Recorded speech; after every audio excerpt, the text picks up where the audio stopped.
MBBS এর ভালো basic knowledge আমাকে এফসিপিএস পার্ট 1 এ অনেক বেশি হেল্প করেছে। পোস্ট গ্রাজুয়েশনের ক্ষেত্রে কোন কোন টপিক পড়তে হবে এটা যেমন গুরুত্বপূর্ণ, কোনগুলা বাদ দিতে হবে বা কম পড়তে হবে এটাও ঠিক সমানভাবে গুরুত্বপূর্ণ। যারা এফসিপিএস পরীক্ষা দিতে চান তাদের উদ্দেশ্যে একটা কথা বলবো যে আসলে প্রিপারেশনের ক্ষেত্রে কোনো শর্টকাট না খোঁজা। আসলে এরকম অনুভূতি ভাষায় প্রকাশ করার মতো নয়। আমার খুবই ভালো লাগছে। প্রথমে ধন্যবাদ জানাতে চাই মহান আল্লাহ তাআলাকে। তার অশেষ মেহেরবানিতে আমি প্রথমবারে এফসিপিএস পার্ট 1 পাস করেছি। এরপর কৃতজ্ঞতা জানাতে চাই আমার পরিবার, পরিজন, বন্ধু-বান্ধব, বিভিন্ন শিক্ষকগণ, ঢাকা মেডিকেল কলেজের আমার মেন্টরবৃন্দ এবং যাদেরকে ধন্যবাদ না জানালেই নয়, সিনাপস মেডিকেল একাডেমি। আসলে প্রত্যেক ডাক্তার বা মেডিকেল স্টুডেন্টেরই বিশেষজ্ঞ চিকিৎসক হওয়ার স্বপ্ন থাকে আগে থেকেই। সেই ধারাবাহিকতায় আমারও একটা চয়েস ছিল আগে থেকেই। তবে আমরা সবসময় দ্বিধাদ্বন্দ্বে ভুগি যে মেডিসিনে যাব নাকি সার্জারিতে নাকি অন্য কোনো সাবজেক্টে। তো আমি শুরু থেকেই বিভিন্ন সিনিয়র বা মেন্টরদের পরামর্শ নিতাম যে কোন সাবজেক্টে ক্যারিয়ার করা যায়। তো দেখা যায় তাদের পরামর্শ এবং হসপিটালে কাজ করতে করতে বিভিন্ন অভিজ্ঞতা থেকে আমার মেডিসিনে একটা ভালো লাগা কাজ করে। অ্যাকচুয়ালি আমি এক্সপ্লোরেশন ভালোবাসি। তো সেখান থেকে আসলে মেডিসিনের প্রতি ভালো লাগা, কারণ এখানে দেখা যায় যে বিভিন্ন সাইন সিমটম, ইনভেস্টিগেশন রিপোর্ট বা এগুলো থেকে একটা ক্লিনিক্যাল কোরিলেট করে একটা লাস্টে একটা ডায়াগনোসিস করা যায় এবং মেডিসিনের মেন মজাটাই এখানে। এফসিপিএস পার্ট 1 পরীক্ষা যেটা, এটা সব থেকে ভালো হয় ইন্টার্নশিপে প্রিপারেশনটা শুরু করে দেয়া। আমাদের এখানে মেনলি ডেভিডসন ভিত্তিক প্রিপারেশন নিতে হয়, তবে এর সাথে ফিজিওলজি, অ্যানাটমি বা ফিজিওলজির ফার্মাকোলজি অনেক প্রশ্ন আসে আর কি।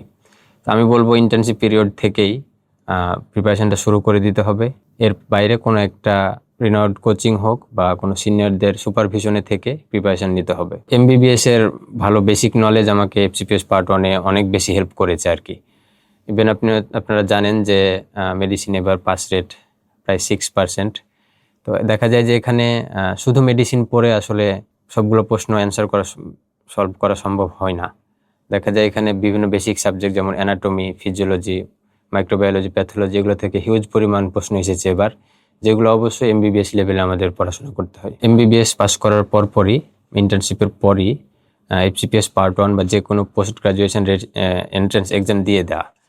অনেকে আমাদের মধ্যে দেখা যায় যে ইন্টার্নশিপ শেষ করার পরে অন্য কোনো কাজে নিয়োজিত হয়ে পড়েন, চেম্বার প্র্যাকটিস বা অন্য কাজে। এখানে দেখা যায় যে একাডেমিক সাইড থেকে অনেকটা দূরে চলে যায়। সেক্ষেত্রে যেটা প্রবলেম হয় যে একাডেমিকে আর ফোকাস দেওয়া হয়ে ওঠে না।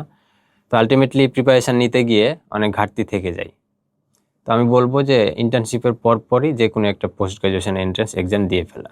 পোস্ট গ্রাজুয়েশনের জন্য কোনো কোচিং করতে হবে এরকম কোনো বাধ্যবাধকতা নেই।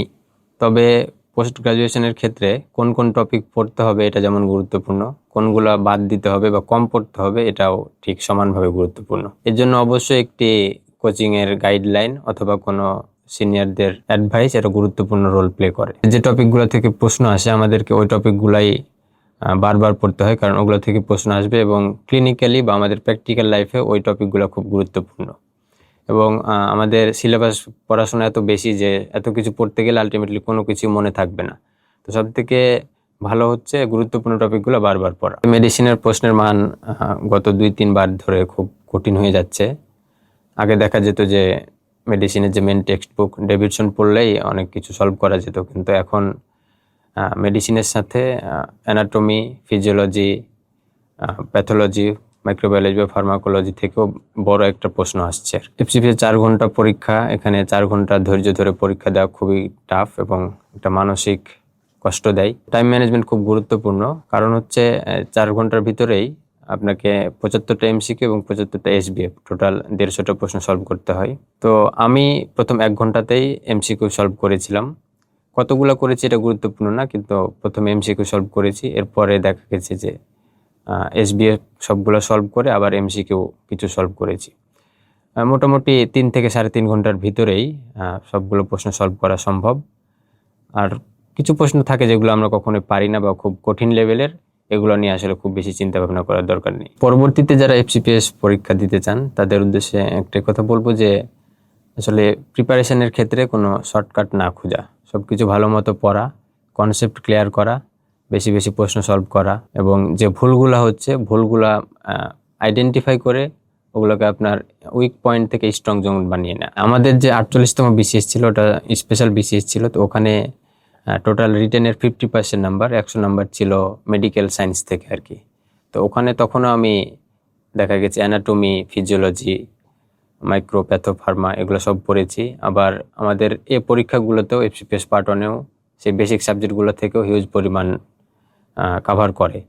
তো দেখা গেছে তখন যেহেতু রিভিশন দিয়েছিলাম, ওগুলোর ভালো একটা নলেজ আমার ছিল, যেটা আমার এফসিপিএস পার্ট 1 পরীক্ষায় হেল্প করেছে। জুনিয়রদের উদ্দেশ্যে বলবো, যে সাবজেক্টে ক্যারিয়ার করতে চাও সেটা তাড়াতাড়ি ঠিক করে ফেলো। আসলে ক্যারিয়ার চুজিংয়ে যদি বেশি সময় লেগে যায়, পরে প্রিপারেশন নিতে দেরি হয়ে যায়। তো তাড়াতাড়ি ক্যারিয়ার ঠিক করে ওই সাবজেক্টের প্রিপারেশন শুরু করে দেয়া। দেশের অসহায় এবং অসুস্থ মানুষকে সেবা করার অভিপ্রায় নিয়ে আসলে মেডিকেল লাইফে এসেছিলাম। তো এখন আমি মেডিসিনে এফসিপিএস পাস করে একজন দক্ষ চিকিৎসক হতে চাই এবং আমি আমার দেশের মানুষকে সেবা দিতে চাই। আসলে আমার নিজের ইচ্ছা থেকেই মেডিকেল লাইফে আসা।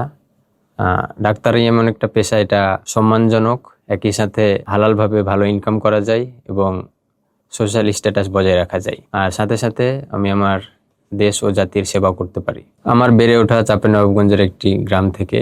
সেখানে লোকাল হাই স্কুল থেকে আমি প্রাইমারি এবং হাই স্কুল লাইফ শেষ করি। এরপরে রাজশাহী গভর্নমেন্ট ডিগ্রি কলেজ থেকে ইন্টারমিডিয়েট পাস করি। এরপর 2018 সালে ঢাকা মেডিকেল কলেজে চান্স পাই। ঢাকা মেডিকেল কলেজে 2024 সালে নভেম্বরে এমবিবিএস ফাইনাল পাস করি এবং 2025 থেকে 2026 দীর্ঘ 1 বছর ইন্টার্নশিপ করি।